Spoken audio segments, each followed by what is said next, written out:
take me back to The season beginning one. of this interview. And let's start again. Yes. There was an I'd like to take episode back that part about enjoying the last 20 years. called Letters from Pegasus.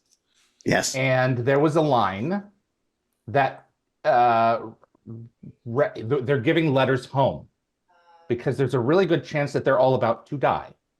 Yeah. Terrible mistake this was. Tell me the story about changing the brother to sister.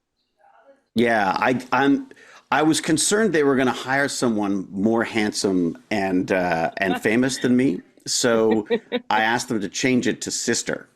No, actually, I was reading it and I just said, like, in passing, sort of, look, I have 5 younger sisters, and one of them has some desperate, pathetic attempts at being an actor, and on the off chance that maybe she's grown up enough to actually get some talent, what if I just said sister, because that'll be more fun. It's a more fun dynamic anyways.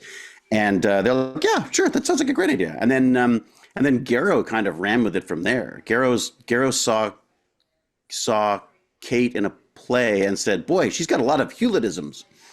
And I wonder why.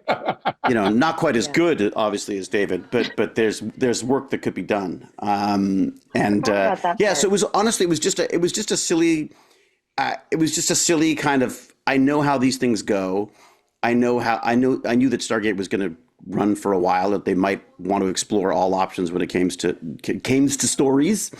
So I just thought I'd throw that in there, and I'm regretting it, to this day. So Kate, never let it be said that he never did anything for you. It's true. Yeah. I think he might take a little more credit for it. But actually, I forgot about the play. I forgot that he saw me in a play. I always tell the story more like you said sister, and then you did Dog's Breakfast so that he could see me act, and then I give you a lot more credit. Well, I like that story. I think that's not true. Martin and I had Gero. to audition. Yeah, Martin Gero. Sorry. I had to audition. I'd already played freaking McKay before they made me audition. They're jerks. You had to audition for your own part? Yeah. Yeah. And the casting agent kept telling me to be less. He's like, no, it's too McKay. I'm like, yeah, okay, sure. And then we just do it again the same way. He's like, yeah, you're just not quite getting it. I was like, I don't know what it is. Let's go again. And because he kept saying, like, no, it's too McKay. You got to be nicer. You got to be this. I'm like, yeah, okay, I got this. So you auditioned for the same part before it became McKay? Before it became McKay, yeah. I didn't know that, David. I thought they brought you in because of McKay. I didn't know you auditioned fresh. They brought me in to audition because of McKay, but they brought me in to play a different role. McKay. Yes. Yeah. And I spent the whole audition going, like, there's no way that you can play McKay and then show up as a different character Ingram. A year later. Ingram's not gonna, Right. Yeah. Wow. Also, David only knows how to play one character.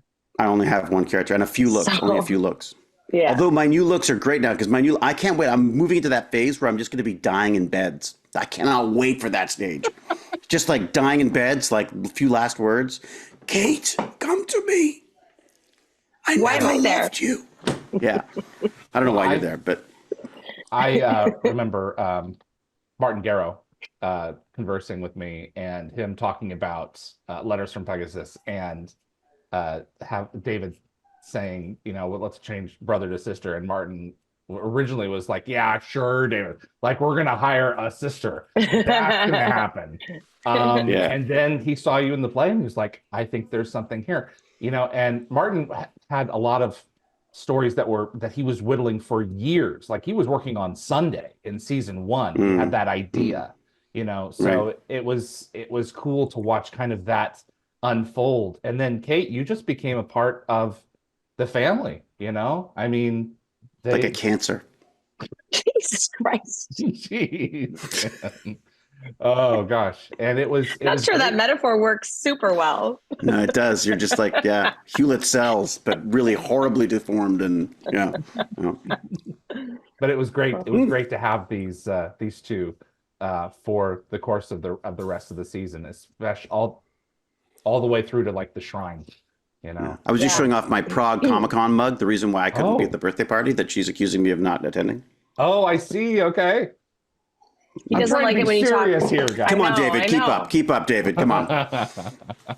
He doesn't like when you talk about other people. It is interesting how they don't like. I feel like there's a little maybe, and this is Kate can probably talk to this better than I can because she actually writes. But there's kind of a king of your own kingdom thing, and people like make suggestions, and I think there's a kind of a nerdy response of like, no, it's my world, I'm going to make it. You know what I mean? There's a kind of and I feel like there's always a bit of pushback when you get outside, especially actors, because actors always have stupid ideas, to be honest. And it's one of those things that for the most part, I try not to change lines because I just don't. I hate those actors that come and go like, why would I say? It's like, yeah, discuss it before we get on set. But I feel like I think after years of Stargate and dealing with a million different actors and stuff, they were quite reticent to sort of go with that kind of stuff. So it's nice to see when things work out. But I think it's a good thing because I think it filters out the crap. Like I think, they did see, I mean, Kate got the role because Kate got the role. It just happened that if it was, it just happened. It was just nice that there was a role to have there. So, I mean, it would have been weird for her showing up in any other role. Like we are very similarist. But we did that on the other, when you came and acted on the show that I was in. Oh, they didn't even put us in a scene together. No, it was the weirdest thing. So tell me this story. So you weren't related in this other story. No, that's right. That is weird. I was doing a YTV sitcom, and I played the mom. And they were like, "We're gonna get David in to be in the show." And I think I talked to them about it. I think I was probably expecting brought it Crazy up. Uncle David or something like. I know. And then he came up. He came in and played an astronaut, and we didn't have a scene together or anything. And then I think there was one scene where it was like a huge group scene, and I was like, "There's nothing." You had all these scenes with my husband. Yeah, that's right. Mine was with my husband. Yeah, that's right. And it was. I remember that was. It was pleasant. It was fun. That was a really fun shoot, actually. Yeah. Yeah, just keep him over there, away from me. This is good. Yeah. Yeah, it's the best way to work. I think far away. Far away. It was. I remember I tweeted Chris Hadfield and sent him a photo of myself dressed as an astronaut because it was sort of a silly version of Chris Hadfield, and he was not amused. I got this tweet back like, I don't think so. And it was this kind of like, I was like, what do you think, Chris Hadfield? I don't think so. So yeah, he's like the nicest guy to everyone except me now, I'm sure. Tell me a story of each of you. Tell me a story from childhood, please. My memory's like a good story, like you're gonna ruin Kate's show. It's all about that. I want to know a story. I've got one that encapsulates each of you. Okay, I got a perfect one.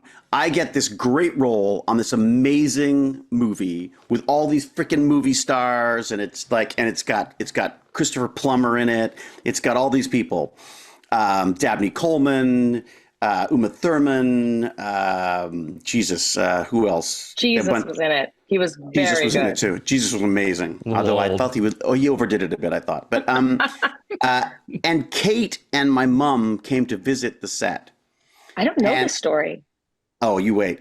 And I'm standing there on set with Chris Plummer, and Kate comes up and whacks me in the forehead, just full on smack in the forehead. No. What? You're mixing it. You're turning into Dad. That's amazing. Uh-oh. No. That's not the Is story. the dad role a better one? Because I'll take that. That's fine. If a dad role, I'll play dad. No, the slapping you in the forehead, you had just been in a terrible play. And after the play, we're all standing What's the around. terrible play? Can't remember. Outside the theater. Yeah. And it was like Vincenzo and a whole bunch of people, like all your people who ended up being super famous. Vincenzo that's when you stepped in the dip. You stepped in the No, dip. that was at home. I stepped in the dip.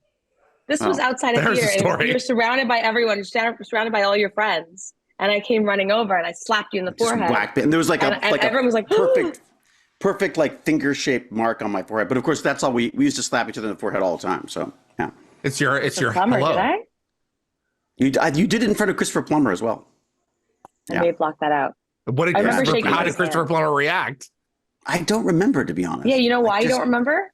Because I had a stinging forehead because I You know, no, I don't remember, but I just remember being absolutely mortified because I'm trying to be cool, you know? No. Yeah. Oh, yeah. jeez. Thanks for watching this clip from Dial the Gate. You can find the full live stream shows on our YouTube channel or visit dialthegate.com for the complete schedule. See you on the other side.